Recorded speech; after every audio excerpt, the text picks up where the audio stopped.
Ayun mga tol, pasilip ko muna sa inyo yung mga alaga kong ibon. Matagal-tagal ko rin tong hindi naisama sa mga vlog ko. But yung ating update sa mga alaga ko mga tol, ito may bago na namang anak itong mga parakeets ko. Siyempre parakeet lang yung pinapaanak natin sa ngayon. Hindi natin pinapaanak yung ibang ibon dahil walang market sa ibang ibon yan. Yung parakeet, walang problema kahit hindi maibenta yan dahil mura lang naman yan.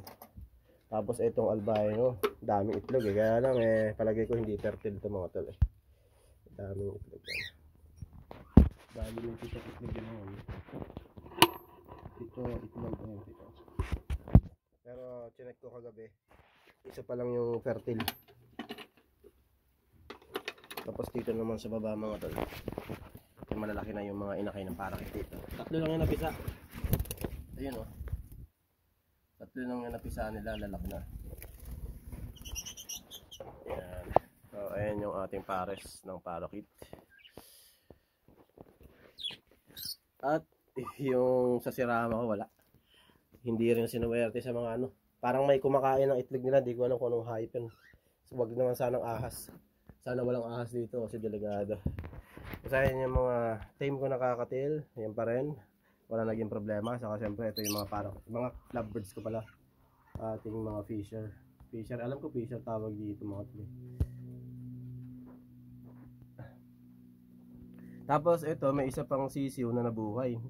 Mga tol, pangatlong clutch na nila. Patay na naman yung sisiw. Tapos isa na lang buhay, malaki na. Malaki na yung huli. Hindi ko napapakita sa inyo.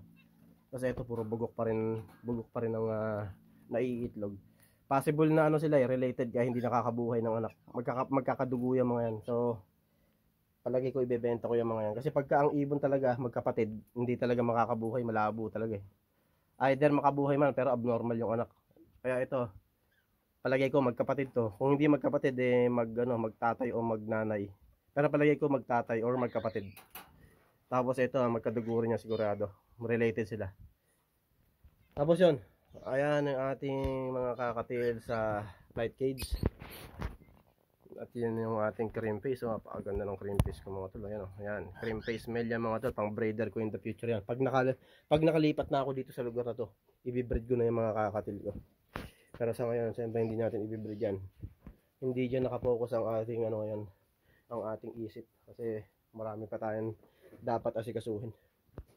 So yun lang mga tol, gusto ko lang i-share sa inyo yung mga alaga ko. Tapos ito pala, meron pala akong lovebird dito, nilipat ko yung pares ko ng lovebirds. So yun lang mga tol, kakatapos ko lang silang pakainin eh. At kailangan ko nang bumili ng pagkain nila dahil mauubos na tong aking seeds dito. Kailangan ko nang pumunta ng feed shop. Kasi ito, pang this week na lang to. Kailangan makabili na ako ng isang sakong feed. So yun lang mga tol. Gusto ko lang i-share yung mga alaga ko. Pero hindi na ito yung pinaka-content natin yan. No? Wala lang ako may content. So anyway, until next time mga tol. Maraming salamat sa lahat ng napanood. At syempre, happy weekends. At ingat kayo palagi. Till next time.